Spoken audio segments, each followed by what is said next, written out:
ओम शांति। आज की तारीख 13 फरवरी 2024 का मुरली चिंतन। तो आज बाबा ने हमें विदेही स्थिति का अनुभव करते हुए याद की यात्रा करने को कहा है। तो जो मेरा ये चिंतन चला वो था कि कल की जो मुरली थी उसमें बाबा ने आखिरी में एक लाइन बोली थी जिसमें बाबा ने बोला कि अभी भी बहुत बच्चे हैं जो अपने को आत्मा से ना समझकर बाप या आत्मा ना समझकर बाप को याद नहीं करते। इसका मतलब युक्ति युक्त होकर याद नहीं करते, जो बाबा ने युक्ति बताई हुई है। तो आज की जो मुरली थी वो पूरी मुरली उसी का पूरा विस्तार था। हालांकि जो मेन मुख्य प्रश्न था वो ड्रामा में था। ड्रामा का कौन सा भावी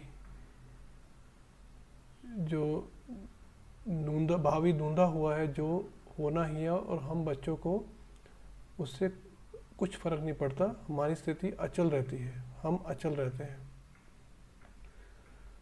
तो ये बाबा ने एक तरह से एक स्टेज सेट की है।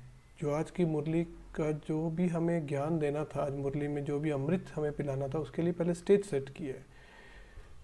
तो आज की मुरली जैसे मेरा चिंतन के हिसाब से बाबा ने हमें आत्मा में स्थित होकर, आत्मिक स्थिति में स्थित होकर, जिसकी जो स्थिति का जो स्पेसिफिक जो स्टेज है वो है विदेही। उसका मैं थोड़ी देर में बताऊंगा कि क्या है। तो विदेही स्थिति में स्थित होकर बाप को याद करना। तो जो मुरली में जो ये विनाश की बाबा ने बात की, जो कि हमें पता है बॉम्ब्स वगैरह गिरने हैं, सब ने अपनी तैयारी करके रखी हुई है, तो वो बाबा आज फिर क्यों बता रहे हैं? तो हमें पता है हम बच्चों का लक्ष्य क्या है जो बाबा ने हमें दिया हुआ है। हमें पावन बन बाबा के साथ घर जाना है और फिर सतयुग में आना है। तो इसलिए हमारा जो मुख्य लक्ष्य हम कैसे प्राप्त कर रहे हैं, हमारी स्थिति कैसी है, तो बाबा ने वो चेक की। और बाबा को दिखा कि बहुत से बच्चे जिनका योग भी नहीं लगता, जो जिनमें याद थोड़ी देर भी याद ठहर नहीं पाती, दूसरी जगह ध्यान जाता है, अपने आप जाता है, लेकिन बाबा के साथ की जो याद है वो ठहर नहीं पाती। तो इसका मतलब स्थिति अच्छी नहीं है। तो अब इसको रिलेट करें, जो बाबा ने कॉन्टेक्स्ट या स्टेज सेट की आज की मुरली में, कि विनाश होना है, बॉम्ब गिरने हैं, सबको मरना है, लेकिन आप साक्षी होके देखेंगे।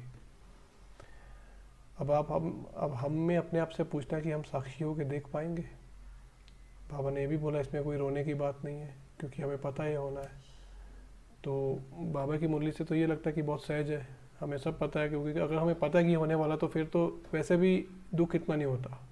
अगर कोई दुख की चीज़ होनी हो, सडनली हो तो दुख होता है। अगर पहले पता हो कि हाँ इस समय होने वाला है तो कम दुख होता है। लेकिन बाबा ने हमें तो ये बताया हुआ कि तुम्हें कुछ भी दुख नहीं होना चाहिए, अचल स्थिति रहनी चाहिए, और रोने वाली कोई बात नहीं है। लेकिन उसके लिए साक्षी दृष्टि, साक्षी स्थिति मीन्स डिटैच, वो होके ही हम ये पूरा ड्रामा जो अंत, जो विनाश है, वो ड्रामा का जो अंत अभी चल रहा है वो देख पाएंगे। तो इसलिए बाबा ने हमारा ध्यान खिंचवाया है विदेही स्थिति पे। तो विदेही स्थिति क्या है? तो बाबा ने हमें खुद का बताया कि बाबा भी विदेही हैं, लेकिन उनको अपने शरीर का भान ही नहीं, क्योंकि उनको शरीर ही नहीं है। परंतु जब भी उनको कोई कर्तव्य करना होता है तो वो करावन हार है, करण करावन हार। तो किसी के देह में आ सकते हैं और कार्य करवा सकते हैं। तो इसी तरह जब अब बाबा ने हमें बोला कि विदेही बन कर मुझे याद करो, तो हम आत्मा, हमें शरीर है, लेकिन अगर हम आत्मा शरीर इकट्ठा समझेंगे तो तो फिर शरीर ही समझेंगे और शरीर से काम करेंगे। तो अगर हम ये समझेंगे कि मैं आत्मा ये शरीर से अलग हूँ, ट्रस्टी हूँ, और ये शरीर से मैं काम करवा रही हूँ, मीन्स करन करावन हार, अपने शरीर के मालिक बन, करन करावन हार बन, इस कर देह और देह की कर्मेंद्रियों से कार्य करवा रही हूँ। तो ये वाला जो स्थिति है विदेही स्थिति, तो ये समझ के इसकी प्रैक्टिस चाहिए। और इसकी प्रैक्टिस क्यों चाहिए? क्योंकि बाबा ने आज वो बताया हमें कि हमें जो अगर योग की अच्छी स्थिति नहीं है तो उसके लक्षण हैं, अच्छी स्थिति है तो उसके लक्षण है। अच्छी स्थिति है तो खुशी, ताकत, हर समय एक्टिवनेस रहेगी। अच्छी स्थिति नहीं है तो निराशा, चिड़चिड़ापन, मेहनत, तो ये सब लगेगा। तो इसके लिए हमें अच्छी स्थिति बनाने के लिए क्या करना है? तो विदेही स्थिति में स्थित होकर बाबा को याद करना है। तो विदेही स्थिति बाबा ने बताया ये चार्जिंग का काम करती है। जैसे हमारी आत्मा है वो बैटरी, उसकी बैटरी डिस्चार्ज होती रहती है, दिन भर कार्य करते, कर्म में आते, कर्म योगी बन के रहने की भी प्रैक्टिस कर रहे हैं हम लोग। तो प्रैक्टिस करते करते कितने अलग अलग तरह के कार्य करने पड़ते हैं हमें, तो डिस्चार्ज होती रहती है। तो फिर बाबा की याद में रहेंगे तो चार्ज होंगे, लेकिन चार्ज होने के लिए जो हमें अपना स्टेज जो है, स्थिति है, वो विदेही रखनी होगी। अगर हम देह में बैठ के बाबा को याद करेंगे, सिर्फ बैठ जाएंगे तो चार्जिंग नहीं हो रही। सिर्फ हम वो बाबा को एक तरह से जैसे भक्तों की तरह याद कर रहे हैं, जैसे भक्त भगवान को याद करते हैं वैसे याद कर रहे हैं, तो उससे चार्जिंग नहीं होगी। बैटरी, हमारी आत्मा की जो बैटरी, वो चार्ज नहीं होगी। तो ये हमें बाबा ने क्लियरली बता दिया कि अगर आपको अभ्यास करना है, जो कि मस्ट है, करना ही है, उसी से ही हम इस विश्व की रजाई लेंगे।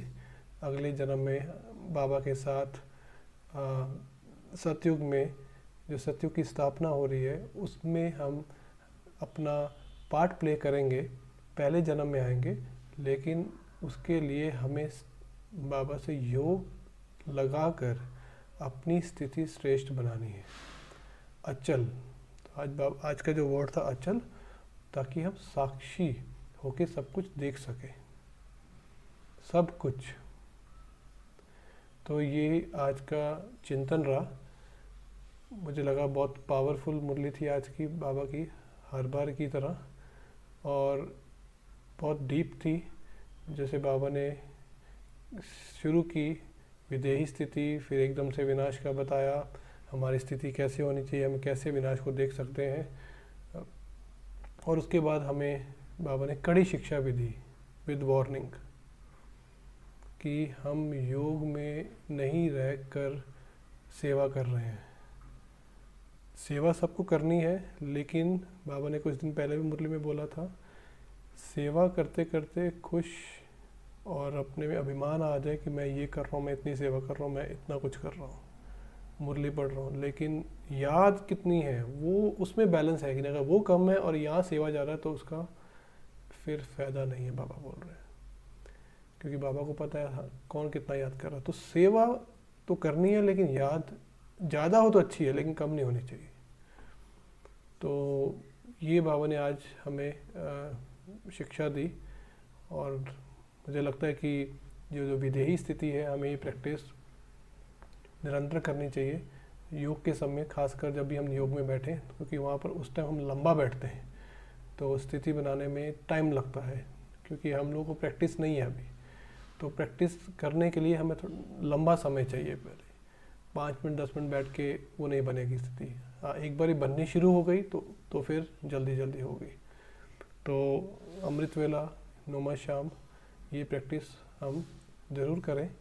बाबा के गीत या मेडिटेशन सॉन्ग सुनकर हम योग कम, कमेंट्री सुनकर कम, ये स्थिति की जो प्रैक्टिस है उसको उसमें ज़्यादा टिके। तो इसके लिए जो अभ्यास करना वो हमें उस पर फोकस करना है कि इस अभ्यास के लिए मुझे क्या क्या करना चाहिए।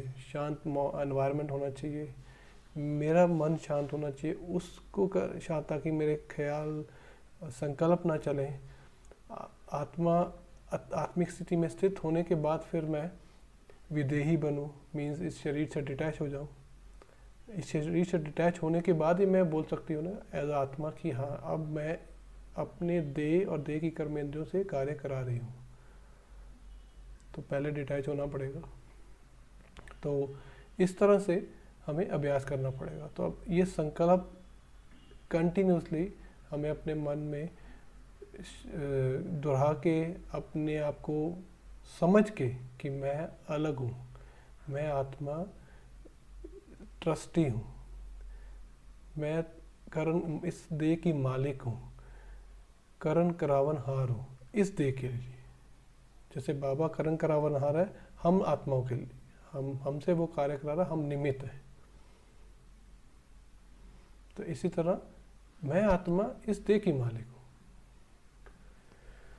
तो ये चिंतन करते हुए आई थिंक हम लोगों को पुरुषार्थ आगे बढ़ाना चाहिए। ओम शांति।